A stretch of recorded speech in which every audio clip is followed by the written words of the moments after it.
Nagaan gooftaa isiniif baay'atu obboleewwan koo kam jirtu nagaa keessanii fayyaa keessanii kamitti bultanii kam sa'aatii kana keessanii nagaa keessanii nagaa kootti galata waaqayyo keenya abbaan keenya naka kanattiin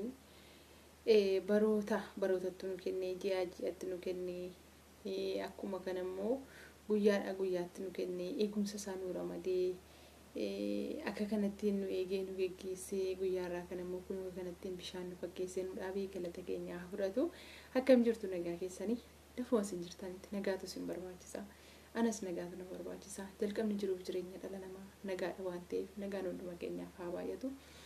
Egaan obboleewwan koo asumaan jechuudha manni saaraadhaa mana namoota hundaati akkuma yeroo hundumaa mana sabaan nama hin qoonne mana loqodaan yookaas immoo qooqaan nama hin qoonne mana bifaan illee nama hin qoonne akkuma kana kan poolitikaa siyaasa adda addaarraa bilisa ta'edha jechuudha. Manni saaraadhaa mana namoota hundaati. Ol seenaanis ni jira itti aara galfattu itti bashannantu manni saaraa walumaa galatti mana bashannanaati jechuutiin jaaladha. Egaan obboleewwan koo baga nagaan dhuftan isiniin jechuun jaaladha.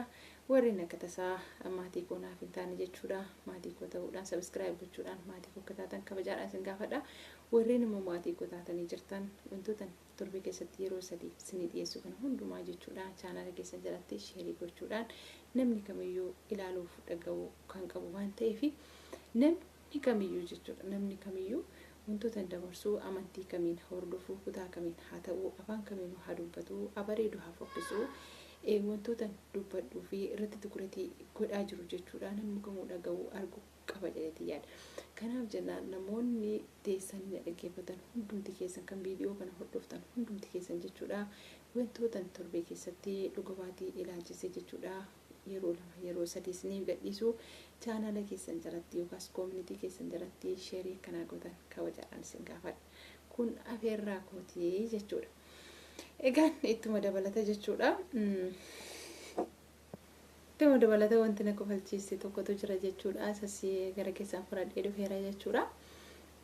Ji'a darbe jechuudha Abdurrahman nama jedhamu jechuudha. Imeela koo keessatti argadhe jechuudha. Silkii isaa wajjiniin jechuudha. Akkuma jirutti kompiitara isaa wajjiniin kompiitara maalii akka inni baatuuf Abdurrahman silkii akkamii akka inni qabatee jiru akka jirutti imeela koo keessa jira jechuudha. Abdurrahman maal hojjeta imeela koo keessaa isa jedhamu fanaafis gaaffiidha. Isiniifis gaaffii haa ta'u isiniin jechuu jaaladha.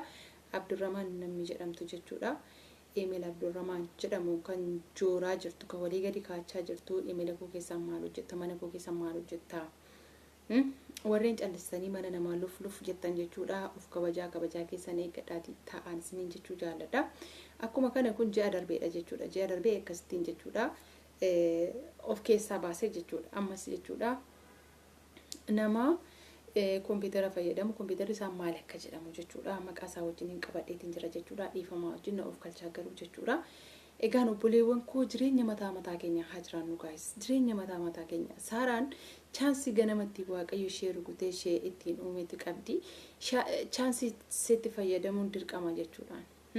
Chaansii nama yaa እንግዲህ እኔ ሲጀመር ማለት ነው ዩቲዩብም እኮ umaanaan guutu kan isin dhibuu dubbii sagalee waaqayyoo irratti lallabuuf akkuma kana waa magaggaarii yoo gorsallee ta'ee dhuga baatee deddaa yoo qabadhee dhufee malee ani yuutuubii gara fuulduraatti isa fayyada jedhee abdirraan qabuun isin garramu keessaa mikinaatu ilaalaama jirra yuutuubiin kan isin fidaa jirtu wal ceephoo wal loliisaa wal aarsuu kanarraa kana fi wanta yuutuubiin hagammaatti naa fidde tokko hin argine wal dhabdeedha jaalala bal'eessite yuutuubiin kanarraa kana fi dhugaa waaqayyooti isinis yaada keessatti maal isin fakkaata yuutuubiin ingirii kana booda yoo yaadannoo jijjiirrate malee haga ammaatti wanta arge yuutuubirraa wanti baradhee tokko yoo jiraate bisiccitiidha kanan baradhee nama aarsuu fi ofiis aaruudha. Kana alatti rizaaltii isaa haga ammaatti hin argine jechuudha. Kanaaf jennaan obboleewwan koo namni kamiyyuu jechuudha. Namni kamiyyuu jireenya mataa isaatii jiraachuudhaaf haa carraaqu. Maaliifi kan namaati bakka.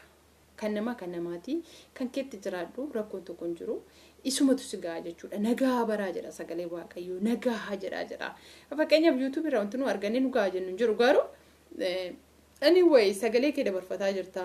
Maalirra akka oolte maalirra akka bultu akka nagaa taatee gwaaddanyoonni koo akkasii sagalee kee dhagaan ka barbaadu yoo taate YouTube'itti dhimma baataa jirta. Kana alatti birriitti irraa lakkaatu tokko illee hin jiru jechuudha. Siinti nima. kanaaf jennaani namni kamiyyuu ofii isaa danda'ee hirkattummaa dhiisee nama jala deemuu dhiisee maaloodha mantirqishoodha sana dhiisee ofii isaatii of ta'ee deemuu qaba jechuudha. Kanaaf obboleewwan koo warreen akkasittiin harakeet akkasii kana gootan sosochii akkasii kana gootanii mee warri Yesuus duukaa buutan yoo Yesuusin duukaa buutan taatan jechuudha Yesuusin sodaadha. Warri immoo Rabbiin sodaatan jechuudha. Rabbii keessan dhugumaan sodaatu dhugumaan itti amantu yoo taatan jechuudha. Rabbii keessan sodaadha waan akkasii kana dhaabaan isiniin jechuu jaalladha. Maaliifi amma jechuudha wal bal'eessuun simpiidha isiniif galu. Wal bal'eessuun salphaadha. Garuu waa tokko ijaaruutu ulfaata malee diiguun salphaadha baay'ee jechuudha. Amma mana tokko gaafa ijaartan hagamitti dhiphattu hagamitti rakkattu.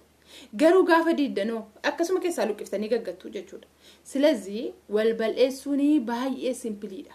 Wal bal'eessuun baay'ee simpiidha. Kanaaf wantan isinii jechuu barbaadu take care be careful. Take care be careful. Ila kabajaa keessanii gaddaa warri waan hin taane I don't care an dhimarraan qabuun jechuudha an chaanalarraa dhimma qabuun dhugaa waaqayyoon isinitti hima. Garuu kanneen akka koo yaaliin akkasii irra jiru argeen jira jechuudha. Namoota tokko tokko wajjin haasa'ee jechuudha. Warri chaanala namaa keessa seentan isin maal barbaadu? Maa inni isin ga'een keessan? Maal barbaachi deemtu ishi? Maal inni isin barbaadanii? Inni isin barbaadan maa inni? Chaanala yoo ta'e kan keessa hirkaa jira kan keetti dhimma baattooti maal luf jettaati akka nama waraabessa karaan hirkaa badee hayi. Guys ofii keessanii balleessitanii namatu balleessan jedhina jechuudha. Kan duraanii Abdurrahman nama jedhamu silkii quxurii isaa wajjin qabadhe jechuudha. Ji'a darbe keessa jechuudha. Eenyu chaanala koo akka seene jechuudha isinitti hima. Eenyu emaila koo cabsee akka seene jechuudha isinitti hima. Bareecha jechuudha. Amma immoo jechuudha shut screen godhee jira jechuudha. Kompiitara maal jedhamu maqaa akkamiitiin akkana keessa jiru jechuudha isinitti hima. Kanaaf jennaani take care jireenya mataa keessanii jiraadha isiniin jedha wal bal'eessuun baay'ee simpiidha. Baay'ee kana salphaadha. Garuu wal ijaaruu fi wal jiraachisuu fi wal suphuutu baay'ee ulfaata. Kanaaf akka nama guddaa tokkotti jiraatta taateennaani jireenya waaqattis tolu, jireenya namattis tolu, jireenya hawaasattis tolu tokko jiraadhu darbii. Hin jiraatu taateennaani mudhiisi bakka kerlesii mataa malee callistee jireenya namaa keessa zallee shaatti gibi bakka. Innaa namatu gidduutti natti dhufee kanan isiniin jechuu jaalladha. Innaa hin qoratama abbaan kompiitarichaas qoratamee bira ga'amaa jira. Inshallah waaqayyo beekaadha. ግን ማለፍ እንደሆነ እናላቅም እኔ እኮ ሰው አልነካም የሚገርማችሁ ነገር ናማቴምቡ ይሁሌን የሚነጥቡ የሚገርም ነገር አንንጀላን ስቀመለ ይትደምለ ይህን ቤኩ ኢበሙን ጋሪዳ ማሊፊ ጋሪዳ ማሊፋን ኢበሜ ዶ ጉዳጋይ ዋንተ ኤብስሉማዩ ከኡምስ ኮዩ ከነማ ኢበሙን ነጥባያታነ ጥኑማ ማካሴ ይቹዳ ከናፉ አን ኢበሙን ጅቡ ኢበሙን ጋሪዳ ጋፈ ኢበምቱ ዶበል አተከባቱ ለከነም ቤኩ Kanaafuu jechuudha dhiibamuu sodaadheen beekuun keeriitiin kennu jechuudhaan warra na dhiiban illee sinaa garramu bootaa dhiiseefiin jalaa siqaan jalaan deemaan dhugaan isinitti maamala akkasiin qaban. Kanaafuu jennaanii adaraa keessa aan isinitti bu'u onatti bu'inaan isiniin jedha kabajaa isinii kennaa kabajanaa kennaa isiniin jedha. Ana mastaan nama mana kootti argame kana kompiitara isaati qabadheera maqaa isaa argadhee jennaani akkuma kana miidiyaa irratti baasa akkuma Abdurrahmaniin fideesni baase jechuudha. Abdurrahman silkii quxurii isaas fideesni maxxansuu barbaadan jechuudha. Abdurrahman kan jedhamu namoonni sosocho'aa jirtan namni maqaa Abdurrahman jedhamuun deemaa jiru jechuudha. Guys take care be careful. Dhugaan isinti hima take care be careful. Anyway kana fakkaata. Isinin jaaladha isinin kabajaa naaziraadha horaa bulaa deebana ergaa hedduu isiniif fide jechuudha ergaa muraasa kanumaadha kan isiniif fide egaa haga deebinee qophii keenya dhuga ba'umsaas ta'e qophii dubbii wangeelaa lallabuus ta'e qophii adda addaa kanas ta'e walitti deebinutti nagaa turaan isinin jedha isinin jaaladha sagalee kana namni kamiyyuu dhaga'uu qaba sheerii naa godhaan isinin jedha sababiin isaa dhimmi waa'ee chaanala namaaf gochuu kuni seenuu kun jechuudha rakkoodha waan ta'eef hundumti keessan sheerii godhaati sagalee kana akka namni dhaga'uun isinin jechuu jaaladha isinin jaaladha horaa bulaa deebanaa I love you so much bye bye.